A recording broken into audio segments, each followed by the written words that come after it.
നമസ്കാരം, ന്യൂസ് കാർഡിലേക്ക് സ്വാഗതം. കോൺഗ്രസ് നേതാവ് മനീഷ് തിവാരി ബിജെപിയുമായി ചർച്ച നടത്തിയെന്ന് റിപ്പോർട്ട്. കോൺഗ്രസ് വെറുമൊരു ആൾക്കൂട്ടം മാത്രമായി മാറിക്കൊണ്ടിരിക്കുന്നു. മറുകണ്ഠം ചാടി നേതാക്കൾ ഇപ്പോൾ തീരാറായി. ഓരോരുത്തരും ഓരോ വഴിക്ക് പോയിക്കൊണ്ടിരിക്കുന്നു. മാർഗവുമില്ല, ഒരു ലക്ഷ്യവുമില്ല. കേരളത്തിലെ കോൺഗ്രസുകാരുടെ ആത്മബലം ഇതോടുകൂടി ചോർന്നു പോയിക്കൊണ്ടിരിക്കുന്നു.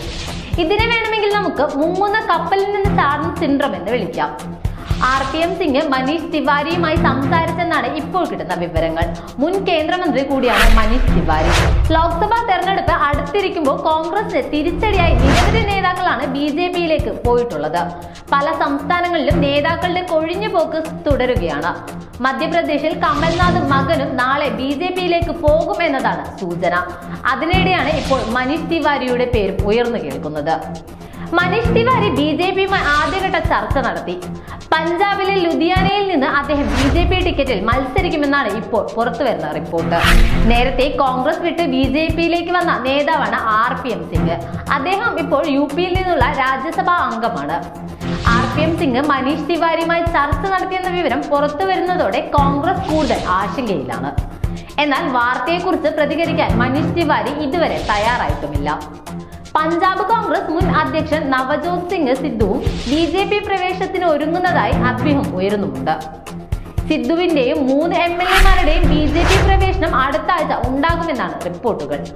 സംസ്ഥാനത്ത് റാലികളും സമാന്തര യോഗവും ചേർന്നതിൽ സിദ്ധുവിനെതിരെ നടപടി വേണമെന്ന ആവശ്യം ശക്തമായ സാഹചര്യത്തിലാണ് പാർട്ടി വിടാനൊരുങ്ങുന്നുവെന്ന റിപ്പോർട്ട് പുറത്തുവരുന്നത്. പഞ്ചാബ് കോൺഗ്രസ് മുൻ അധ്യക്ഷൻ നവജോത് സിംഗ് സിദ്ധു BJP പ്രവേശനത്തിനൊരുങ്ങുന്നതായി അഭ്യൂഹമുണ്ടായിരുന്നു. അശോക് ചവാൻ, മിലിന്ദ് ദിയോറ എന്നിവരുടെ BJP പ്രവേശനത്തിന് പിന്നാലെയാണ് സിദ്ധുവിന്റെ പേരും ഉയർന്നു കേൾക്കുന്നത്.